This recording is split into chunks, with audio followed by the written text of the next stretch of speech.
mais simples do que é a Trindade, e muitos de nós já sabemos, é um Deus que subsiste ou coexiste em três pessoas divinas e que tem uma mesma natureza divina.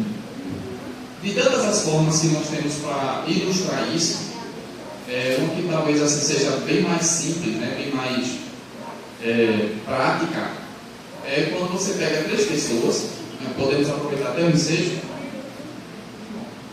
Com licença aqui do meu pastor, nós temos três pessoas aqui, não temos? O senhor me permite? Vem cá. Vem cá. Veja só. O pastor, teu nome? Otoniel, Mário de Games. Imagine-se que aqui nós temos representados a pessoa do Pai, a pessoa do Filho e a pessoa do Espírito Santo. Amém, irmãos? Amém. Então aqui nós temos quem? Espírito Santo. Não, Otoniel.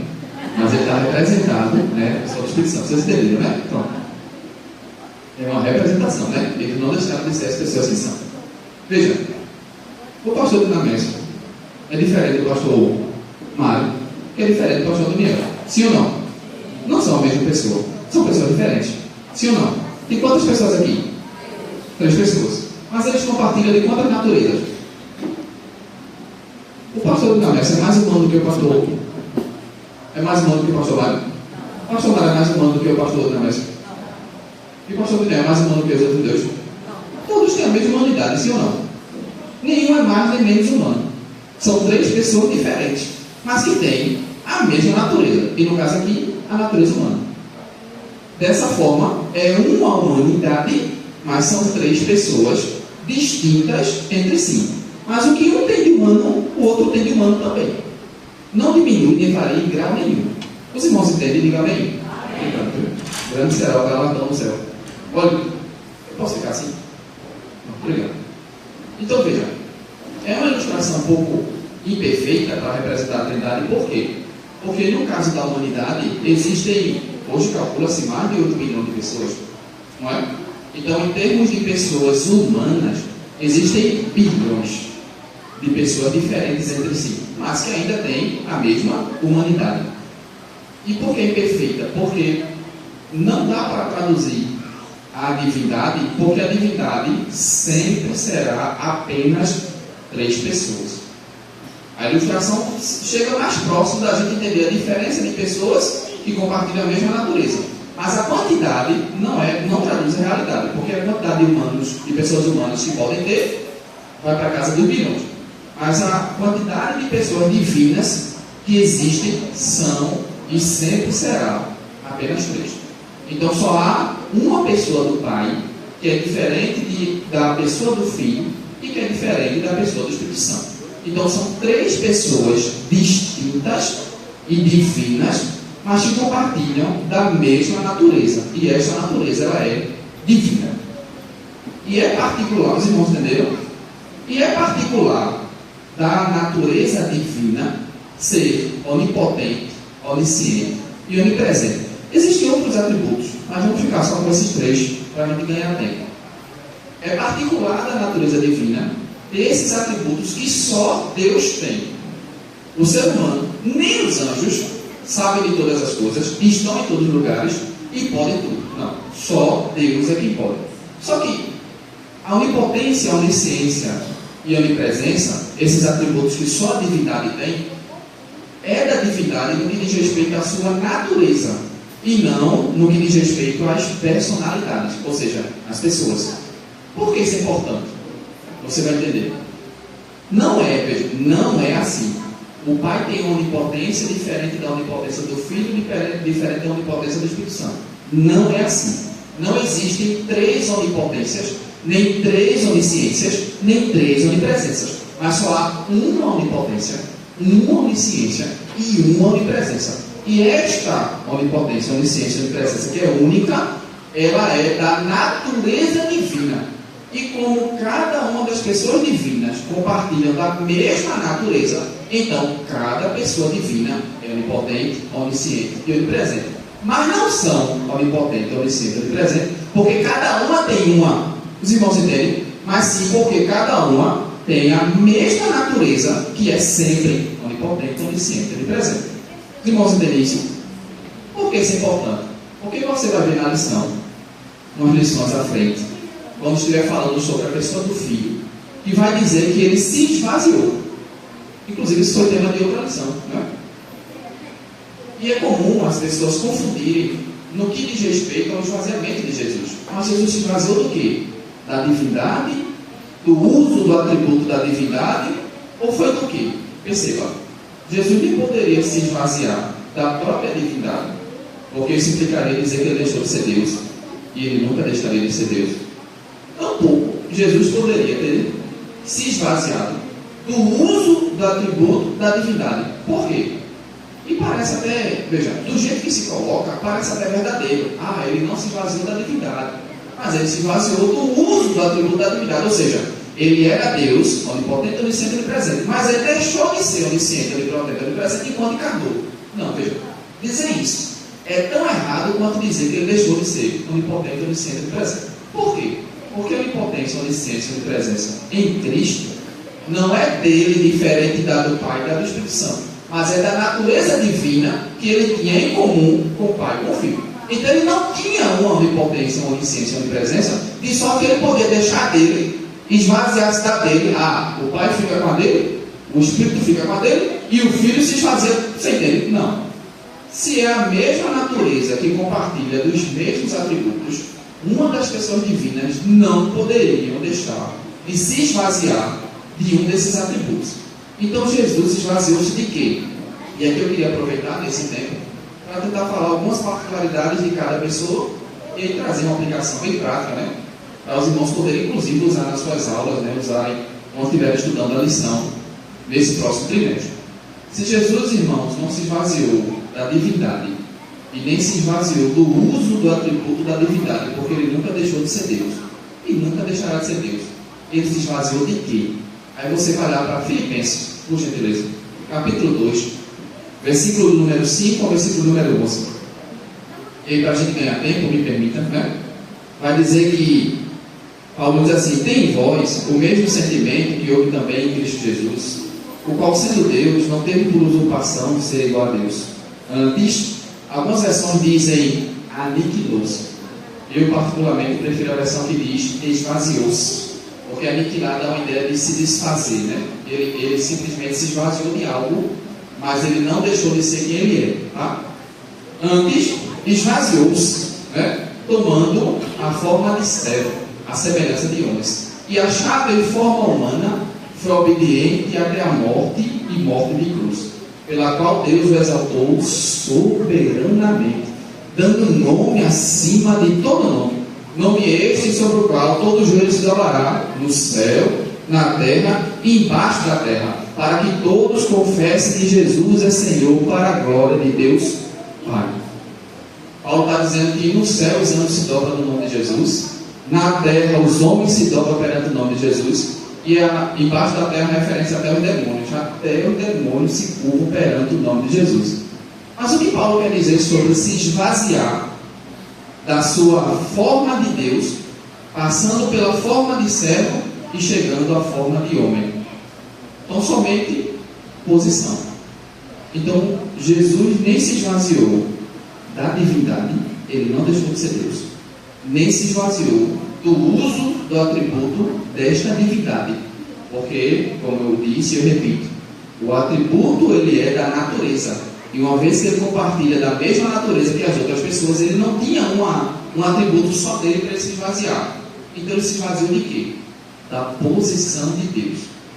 Ele estava em posição de Deus. Os irmãos sabem que a posição de Deus é a posição mais elevada que há. Existe a posição de Deus, a posição de anjo e a posição de homem.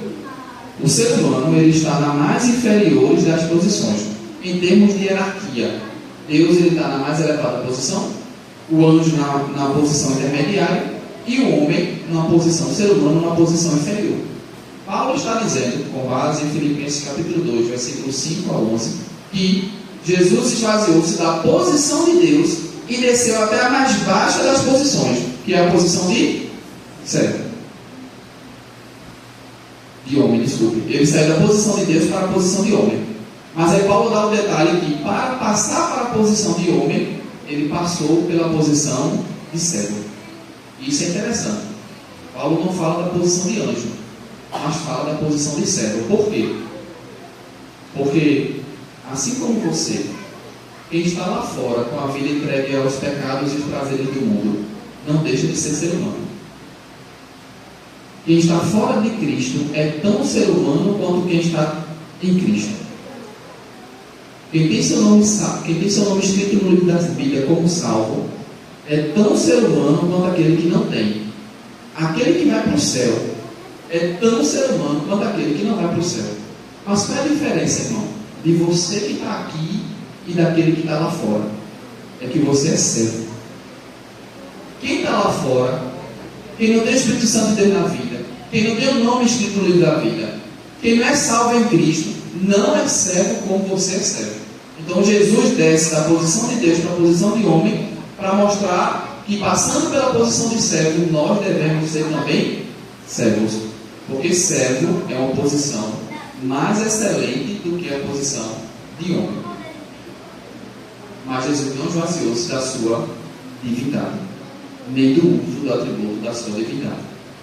Outra coisa que está relacionada também com a natureza divina de Cristo, lembre que das três pessoas da Trindade, Jesus é o único que encarna. E ele encarna, quer dizer, quando ele encarna, quer dizer que ele assume para si também a natureza humana.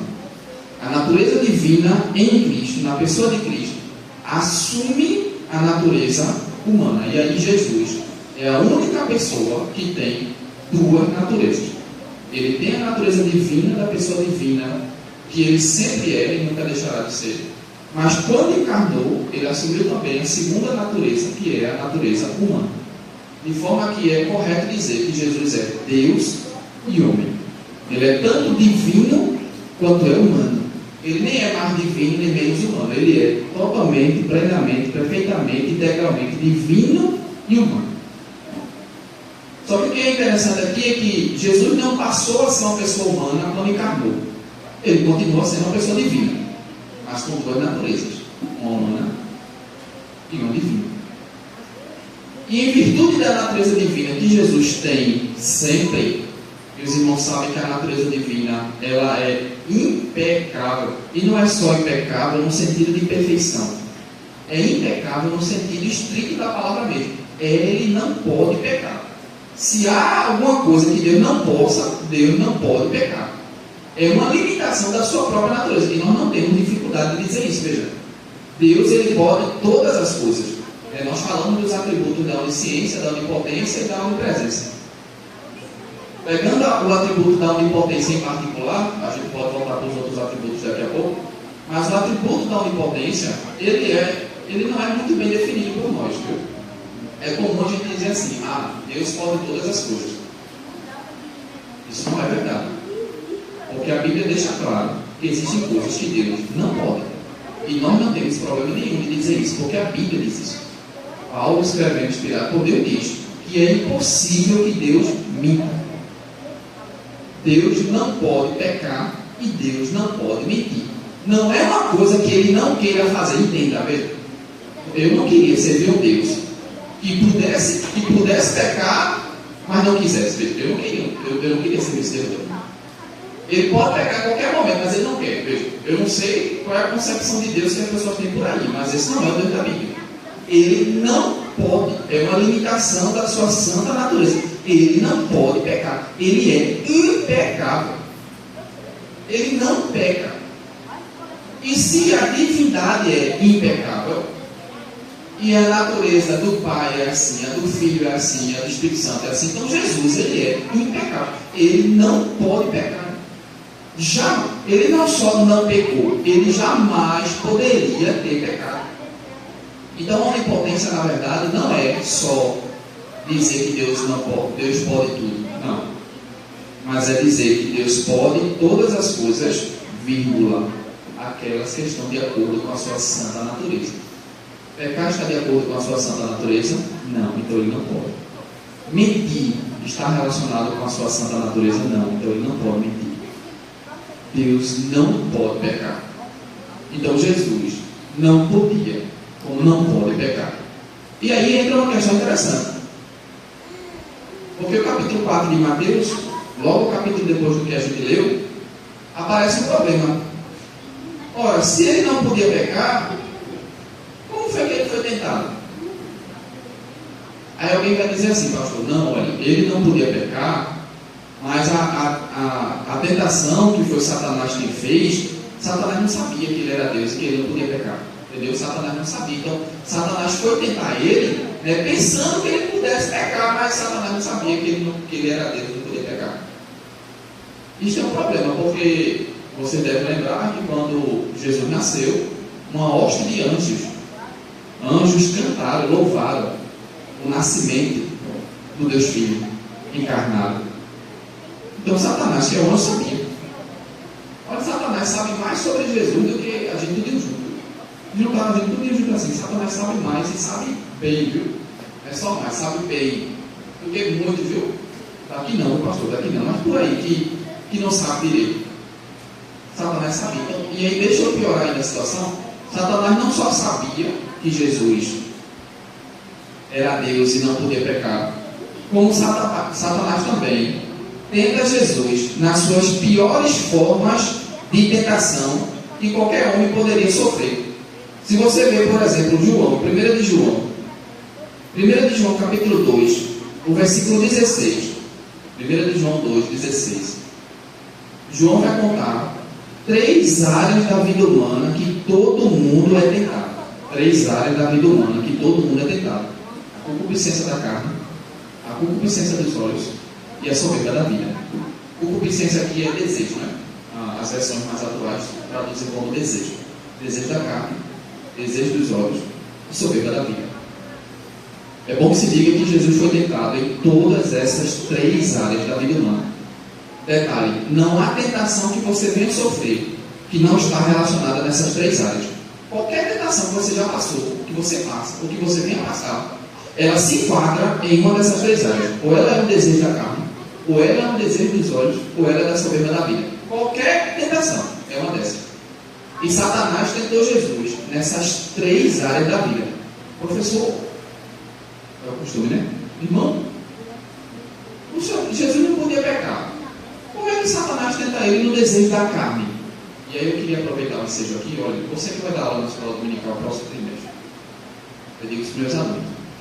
Olha, jamais conceba a ideia de que Jesus teve qualquer tentação, para não dizer pecado. E aí, por licença as crianças que aqui estão, mas eu vou falar dessa forma. Naquela área que geralmente os homens e as mulheres são tentados, né? Naquela área, você entendeu? Você entendeu? As crianças não começaram a pesquisar depois. Você entendeu? Pronto. Olha, jamais conceba que Jesus teve qualquer desejo nesta área. Jamais Jesus teve. Jamais. A pessoa que conceber que Jesus teve qualquer tentação, desejo nesta área, ela não tem a mínima noção de santidade. Não tem, ela não sabe o que é santidade. Se ela achar que Jesus foi tentado, desejou, sentiu qualquer inclinação para esta área, ela não sabe o que é santidade. Ela não sabe. Viu? Então, o que é desejo da carne aqui e relacionado a Jesus?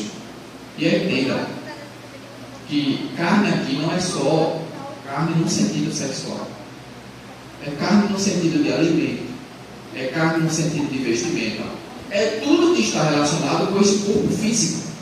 E aí, talvez, para alguém, o desejo da carne, a concupiscência da carne, não seja naquela área, mas seja na área de alimento. Ou as pessoas não pegam também com alimento? Pegam.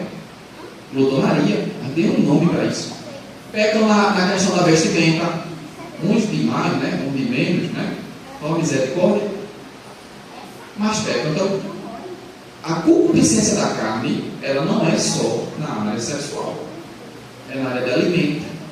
É na área da vestimenta. É qualquer área relacionada à carne com o corpo físico.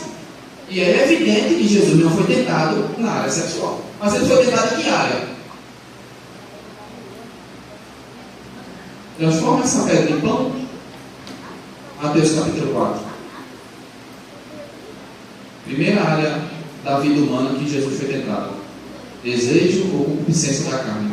Transforme esta pedra em pão. Qual o pecado de transformar a pedra em pão? Nenhum. Nenhum. E se Jesus não fizesse, Jesus não estaria pecando. Mas qual o problema de transformar a pedra em pão ali, naquele caso, naquele momento? Obedecer à voz de Satanás. Se Jesus faz o que Satanás manda ele fazer, o problema estava aí, em obedecer à voz do inimigo. Então a tentação do desejo na carne, aplicada a Jesus neste texto de Mateus capítulo 4, na tentação de Jesus, não foi naquela área, mas foi na área alimentícia. Jesus estava com fome, 40 dias. E Marcos dá o detalhe que ele passou os 40 dias sem tentado. Você lê o texto de Marcos, a ideia é que ele passou os 40 dias sem tentado. E Jesus foi tentado também na concupiscência dos olhos? Foi. Olha, Senhor, tudo isso eu te darei. Satanás mostra a todos os ricos do mundo. Tudo isso eu te darei, se prostrar me adorares. Concupiscência dos olhos. Então foi tentado na concupiscência da carne, com o alimento. Foi tentado na concupiscência dos olhos, com o desejo das coisas mundanas, do sistema mundano que Satanás domina. E por fim, a soberba da vida. Te atira daqui para baixo, porque está escrito que aos teus anjos dará ordem a teu respeito para que te guardem. O Senhor teu Deus, Ele não deixará você, que é filho dele, morrer. Mostra que tu é Deus e se joga, que os anjos vão te amparar. Soberba da vida. De novo, o problema aqui, ele era filho de Deus. Em outra ocasião, Jesus disse assim: olha, se eu quiser, eu peço a meu pai, não sei quanta legião de anjos, e ele manda. Ou seja, não havia problema nenhum, não, viu? E Jesus pediu, os anjos viessem, não. O problema era ele fazer isso a mando do inimigo, ele fazer isso pela vontade de Satanás. Então, o que torna a tentação pior, né? Porque se Satanás sabia que Jesus era Deus e não podia pecar, e Satanás ainda tenta Jesus nas 3 áreas da vida humana, que são as áreas que todo mundo é tentado. Então a tentação de Jesus não só foi tão real e verdadeira, como foi a mais difícil tentação que qualquer pessoa venha passar. Gravíssima, olha, a tentação que Jesus sofreu, ela foi não só tão verdadeira quanto real, mas ela foi a mais difícil tentação que qualquer ser humano poderia sofrer. Porque Jesus foi tentado nas 3 áreas que todo mundo é tentado. Então não tem uma tentação que você sofra que você não possa dizer assim: ah, Jesus não passou, passou. Ele pode não ter passado exatamente a mesma tentação, mas em termos de representatividade, a área a qual você está sendo tentado, ele já foi. Não entendeu isso? Então, se Satanás sabia que Jesus era Deus e não podia pecar, e ele tenta o pastor da forma mais difícil, mais real e mais verdadeira de todas, porque foi que Satanás tentou Jesus. Ainda bem que você está sentado, porque a resposta ela é mais difícil de digerir ainda. Satanás tentou Jesus justamente para que Jesus não pecasse.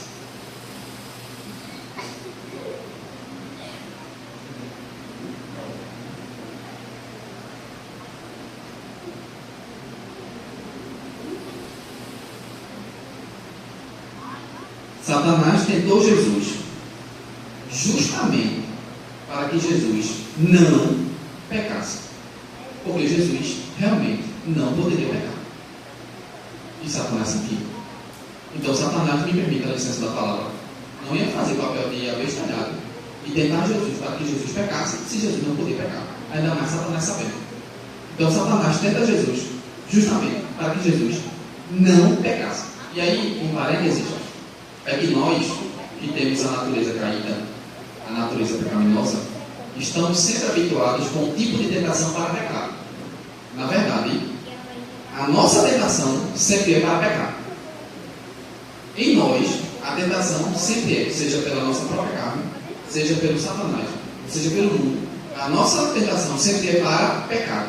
Em Cristo não podia ser. Por que não podia ser? Porque ele era impecável. Então Jesus não podia ter uma tentação para pecar. Então, em que sentido a tentação se deu em Jesus?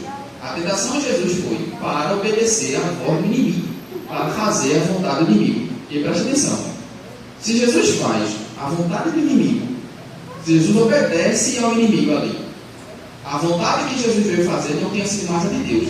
Você entendeu? Tinha sido a de Satanás. Primeira coisa. Então, se Jesus obedece qualquer uma das artimanhas de Satanás ali, qualquer uma, a mais simples, transformar a pedra em pão. Se Jesus faz, olha, se Jesus fizesse isso em qualquer outro momento da vida dele, problema nenhum. Mas se Jesus fizesse isso na hora que o inimigo mandasse, problema. Por quê? Porque ele não estaria fazendo a vontade dele, que era a vontade do Pai, mas estava fazendo a vontade do inimigo. E Jesus não veio para fazer a vontade do inimigo, ele veio para fazer a vontade do Pai. Primeira coisa. Segundo, o que Satanás queria, e mais importante, o que Satanás queria era que Jesus não pecasse. É evidente que Jesus não poderia pecar. E Satanás queria justamente que ele não pecasse. Mas Satanás queria que Jesus não pecasse, mas não pecasse, presta atenção, valendo-se dos atributos divinos. Quando ele diz assim, transforma a pedra em pão, é transformar matéria. Transformação de matéria é milagre. E milagre quem faz é Deus. Fazer milagre é usar um atributo divino. É evidente que Jesus não podia pecar. E o que Satanás queria era que justamente ele não pecasse. Para Satanás, problema nenhum ele não poder pecar. E Satanás queria que ele fizesse isso usando um atributo divino. Transforma a pedra em pão, Jesus. E joga daqui para baixo, e os anjos vêm te acudir, mostra que tu é Deus, e revela como Deus, aparece-te como Deus. Era o que Satanás queria. Por quê? Se Jesus tivesse transformado a pedra em pão, simplesmente, eu ouso dizer isso, com toda a licença que eu tenho, e eu já peço antecipado aqui ao meu pastor, se Jesus tivesse transformado a pedra em pão, a mando do inimigo, evidentemente ele não teria pecado, mas ele não precisaria ir mais à cruz. Jesus não precisaria mais ir à cruz. Por quê? Porque o propósito pelo qual ele veio estaria desfeito. Jesus encarna, Deus Filho encarna, toma a natureza humana para me representar e te representar naquela cruz como homem e não como Deus, porque Deus não pode morrer, mas homem pode. Então Jesus encarna para ir à cruz e nos representar como homem. Se Jesus usa da sua divindade, ou seja, mostra que é Deus, ainda mais amando de Satanás, o propósito da encarnação estaria desfeito. E Satanás já tinha vencido a batalha antes mesmo de Jesus ir à cruz. O irmão entende isso? Vocês entendem isso?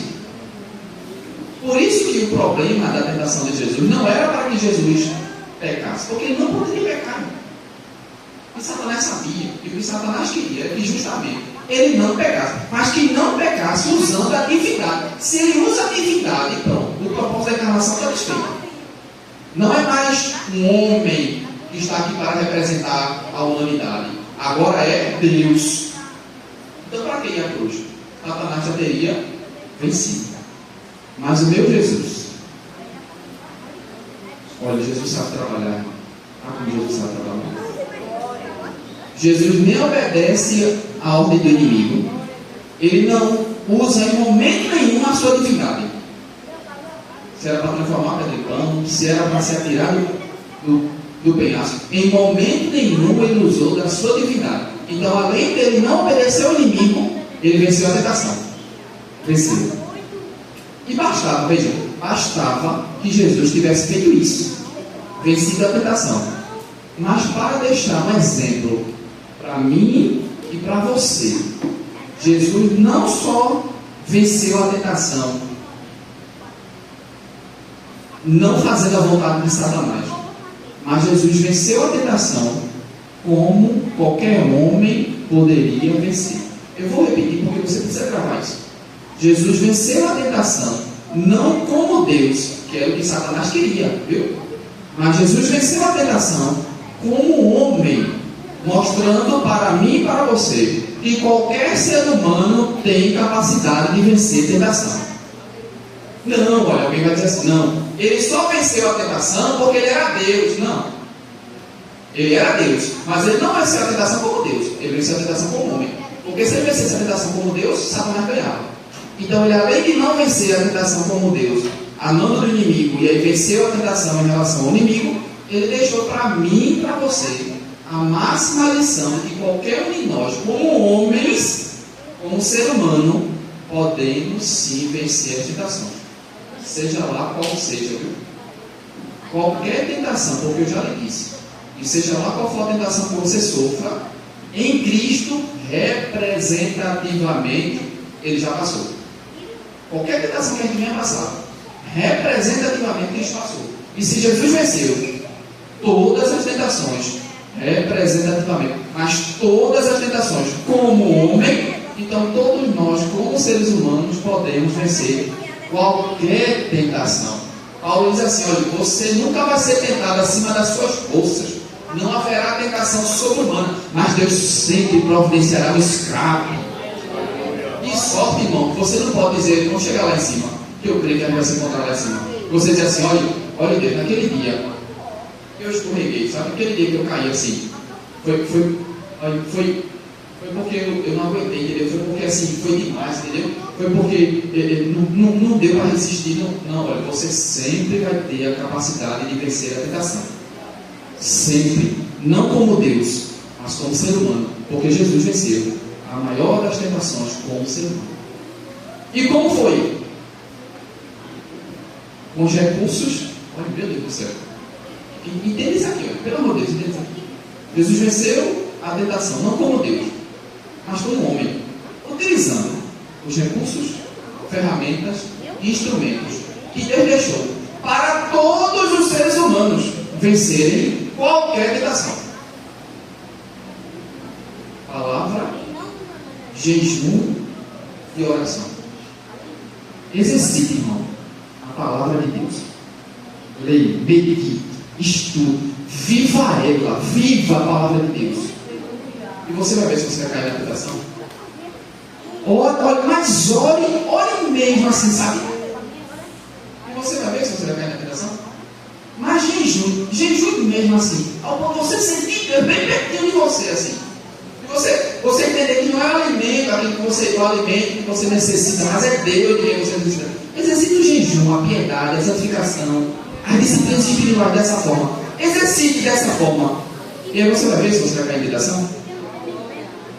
Então é possível sim, irmão, resistir à tentação. Mas por que a gente não consegue resistir? É porque os meios que estão disponíveis para todos nós, às vezes a gente não usa bem. Não se vale bem desses meios. Palavra, oração, jejum. Os meios que Deus deixou para todo ser humano vencer as tentações. Amém. E ainda falando da divindade, nós temos ali mais dois atributos: o atributo da onisciência e o atributo da onipresença. Os três atributos que eu falei no início. O atributo da onisciência quer dizer que Deus sabe todas as coisas. Na verdade, Ele conhece todas as coisas. Ele conhece o ontem, o hoje e o amanhã, como se fosse um instante. Ele conhece até, pastor, as infinitas possibilidades do que poderiam acontecer. Você saiu de casa tal hora com tal roupa, mas teria a possibilidade de você sair outra hora com outra roupa. Deus sabe o que aconteceria se você tomasse outra decisão. Se você pisar com o pé da direita ou pisar com o pé da esquerda, Deus saberia as infinitas possibilidades de tudo que poderia acontecer, dependendo da sua decisão. Agora você imagina saber isso para todas as pessoas do mundo de uma vez só. Deus conhece tudo, né? É tudo mesmo. Deus não só conhece todas as coisas, Ele conhece bem a si mesmo. A gente não se conhece, viu? E você acha que conhece o cônjuge, né? Há não sei quantos anos, para aí. Você nem se conhece, me desculpe falar, mas você nem se conhece bem, quanto mais conhece alguém. Mas Deus conhece a si mesmo e a você, mais do que você mesmo se conhece. Deus me conhece. Você às vezes fala, pensa ou diz alguma coisa assim, você diz assim: meu Deus, eu nunca pensei que eu teria capacidade. Você não se conhece, mas Deus me conhece. Isso é onisciência. É interessante que atrelado à onisciência, permita, Marcelo, e aí você não vai ver isso em muitos lugares, mas atrelado à onisciência tem outro atributo bem desconhecido, não tão famoso, que é a onissapiência. Vou repetir, é onissapiência, que está relacionado com sabedoria, porque o atributo da onisciência é conhecer todas as coisas, mas o atributo da onissapiência é ter toda a sabedoria, porque, me entenda, não adiantaria um Deus que sabe todas as coisas, mas não sabe usar esse conhecimento. De que adianta saber de tudo e não utilizar bem todo esse conhecimento? Nem nada. Mas Deus, ele não só conhece tudo, ele também sabe como usar todo esse conhecimento para o seu útil e proveitoso propósito. Independente, irmão, do que aconteça com a gente, independente se for de bom, se for de ruim, Deus sabe utilizar isso que acontece para um fim proveitoso e útil conforme a sua boa, agradável e perfeita vontade. Porque Paulo diz em Romanos 8, todas as coisas, não são algumas não, viu? Olha, isso que aconteceu comigo foi tão ruim, foi tão triste, foi tão difícil que, não, isso não coopera não, mas as outras não. É todas. Todas as coisas cooperam para o bem daqueles que amam, viu? A Deus. Daqueles que são guiados pelo seu propósito. Então ele não só sabe todas as coisas, ele também sabe utilizar todo esse conhecimento da melhor forma e maneira possível. E por fim, a onipotência, né? Que é outro atributo, viu? Com a licença da palavra, que não é muito bem compreendido por nós. Porque, desculpe, a onipresença, né? A onipresença não quer dizer que Deus está em todo lugar, não. Porque se você disser assim, Deus está em todo lugar, você tem que admitir que Deus também está no inferno. O que não deixa de ser verdade, viu? O problema é que a gente define mal o atributo, e por não definir bem o atributo, acaba criando um problema. Veja, é um problema dizer Deus está no inferno. É ou não é? Eu não sei você, mas é estranho você ouvir isso. Como assim Deus está no inferno? Olha, se Deus está em todo lugar e ele não está no inferno, então ele não é Deus, né? Ele não é onipresente. O problema é que a gente define a onipresença errado. Onipresença não é Deus está em todo lugar. Ponto. Porque senão eu teria que admitir que Deus também está no inferno. Mas ele não está. Mas a onipresença é o seguinte: Deus está em todos os lugares, vírgula, de maneiras diferentes. Aí sim. Aí você entendeu. Porque Deus pode estar no inferno, sim. Mas de que forma? De que maneira? De que modo? O seu juízo está lá. A sua ira está lá. A condenação de Deus, o castigo de Deus, a punição de Deus é que está lá. Deus mesmo não. Deus está aqui, sim ou não? Tá. Como Deus está na sua casa, sim ou não? Mas Deus também está no céu, sim ou não? Ao mesmo tempo. Mas Deus está aqui como Ele está na sua casa, como Ele está no céu? Não, irmão. Tanto é que para chegar no céu, perante Ele, a gente vai ter que ser ressuscitado e ter o corpo transformado. Aqui, meu Deus, aqui você está sem corpo transformado, sem ser ressuscitado. Mas está Deus aqui como vai dar com Deus lá. Mas a forma como Deus está aqui e está lá é diferente. Lá Ele está com toda a glória, todo o esplendor, toda a majestade. Aqui Ele está, mas Ele está de uma maneira diferente do que Ele está lá. Como é diferente que Ele está, como Ele está no inferno, como é diferente que Ele está na sua casa. Mas Ele está em todo lugar, mas de formas diferentes. E aí isso me ajuda a entender os atributos de Deus. Isto vale para Deus, isto vale para Jesus, isto vale para o Espírito Santo. Eu queria finalizar falando 5 minutinhos assim do Espírito Santo, que é, irmãos, parece ser o Deus esquecido, né? Isso é tão verdade, pastor. E a nossa experiência no culto, até inconscientemente, irmãos, a gente faz isso, veja. Inconscientemente a gente despreza o Espírito Santo. Porque não é comum, veja, não é comum você ouvir glória ao Espírito Santo. Não é comum. Pode ser que você faça. E eu louvo a Deus. Eu espero, né, que a gente faça isso aqui. Mas é difícil você ouvir uma glória ao Espírito Santo. É comum você dizer assim, glória a Deus, né? Glória a Jesus. Aí alguém vai dizer assim, não, mas olha, quando eu estou dando glória a Deus, eu estou dando glória ao Espírito Santo também. Não. Por que você não está? Porque se você estivesse dando glória ao Espírito Santo, como se você estivesse dando glória a Deus, você não daria glória a Jesus. Fica no inconsciente de que o seu glória a Deus é o Pai. E é assim, veja, quando ele dá glória a Deus, inconscientemente é glória ao Pai. Tanto é que a gente também dá glória a Jesus, ou não é? Glória a Jesus. Glória a Deus. Deus aí é o Pai. Não é a Trindade, é o Pai. Agora é difícil você ouvir glória ao Espírito Santo. Por quê? Ele é mais ou menos Deus que os outros, é? Não.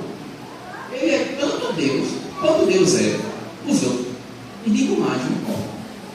É o Espírito Santo. Entenda, veja. É claro que quando uma pessoa faz, as outras fazem. Se o Espírito Santo aplica, Deus Pai aplica e o Filho aplica. Veja. Mas em termos assim, mais didáticos, a gente costuma atribuir ao Espírito Santo tanto a habitação quanto a distribuição de dons e do fruto. Veja. Isso não é dito em nenhum lugar da Bíblia do Pai e do Filho, mas só do Espírito Santo. É só dito do Espírito Santo que ele habita, é só dito do Espírito Santo que ele dá o fruto, desenvolve o fruto dentro do cristão. E só é dito do Espírito Santo que ele distribui os dons. Isso é só dito do Espírito Santo. Então, a pessoa do Espírito Santo, para nós, na nossa experiência de fé, é aquela pessoa que está mais perto e torna mais real a experiência com a Trindade. Porque uma vez que você foi convertido, você tem o Espírito Santo de Deus habitando dentro de você. É claro, irmão, que o Espírito Santo está habitando dentro de mim, a Trindade está habitando dentro de mim. Porque Deus está habitando dentro de mim. Porque Deus está habitando dentro de você. Mas isso é dentro do Espírito Santo. É dito do Espírito Santo que ele intercede por nós com gemidos inexprimíveis. Além dele distribuir dons, além dele fazer o fruto dele desenvolver na sua vida. Ou você já é perfeito que não precisa de mais amor, de mais alegria, de mais mansidão, de mais paciência. Se você não precisa de nenhuma dessas coisas, olha, você está no lugar errado, porque o lugar é o céu. Como a gente ainda não chegou lá, a gente precisa muito, mas muito, irmão, dessas coisas. Olha como a gente precisa. E às vezes a gente acha, pastor, que é assim, olha, Deus, eu preciso de mais paciência, Deus, eu preciso de mais paciência. Aí a gente acha que o Espírito Santo vai vir assim com um pouquinho de paciência, né? Abrir aqui. Tome, Marcelo, tome. Você acha que é assim? Ou você acha que o Espírito Santo vai permitir uma situação difícil? Aquela situação de mexer com seus neurônios, de mexer com seus nervos. Para que nesse momento você desenvolva o fruto do Espírito Santo e tenha uma paciência. Você pede a Deus alegria, você pede a Deus amor, pede domínio próprio. Você acha que vai vir um pacotinho, o anjo vai vir trazer um pacotinho que esteja assim? Não. Mas ele vai permitir uma situação adversa, uma situação difícil, uma situação que é onde você vai ter que demonstrar alegria, amor, paciência, benignidade, bondade, longanimidade, domínio próprio, mansidão, fidelidade. Diz Paulo escrevendo aos Gálatas no capítulo 5: sobre estas coisas não há lei. Mas não é assim não, irmão, não é assim não. Desenvolve. Mas quem é que faz isso? O Espírito Santo. Então dê mais glória ao Espírito Santo. Dê mais glória ao Espírito Santo. Porque olha, é Ele quem torna mais real a experiência da Trindade conosco. É Ele quem torna mais real a experiência da Trindade em nós. É Ele. É Ele. É Ele quem pega você e batiza no corpo de Cristo, que é a igreja, que é o batismo do Espírito Santo, conforme 1 Coríntios capítulo 12, versículo 13. O batismo do Espírito Santo. E uma vez que você já está inserido no corpo, a igreja, você agora é o membro do corpo, Jesus pega você e batiza você com o Espírito Santo.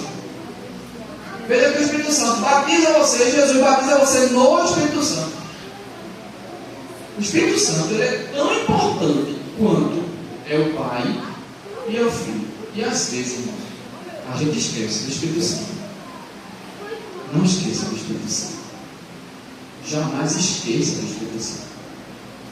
Como eu disse, é Ele quem traduz as nossas orações.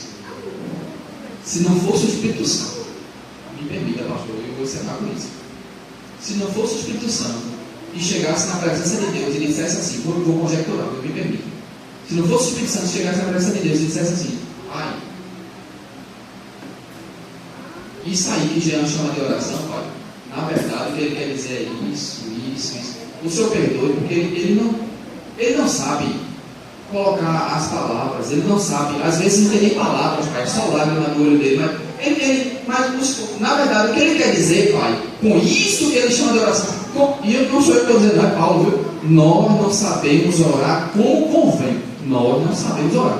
A isso que a gente chama de oração, o Espírito Santo pega, leva para a presença de Deus e diz assim: Pai, na verdade, o que ele queria dizer, o que ela queria dizer é isso. Aí o Pai, então tá certo, eu vou fazer isso. Eu vou fazer isso. Ai de nós se não fosse o Espírito Santo de Deus na Bíblia. Então, glória ao Pai, glória ao Filho e glória ao Espírito Santo. Amém? Que Deus abençoe.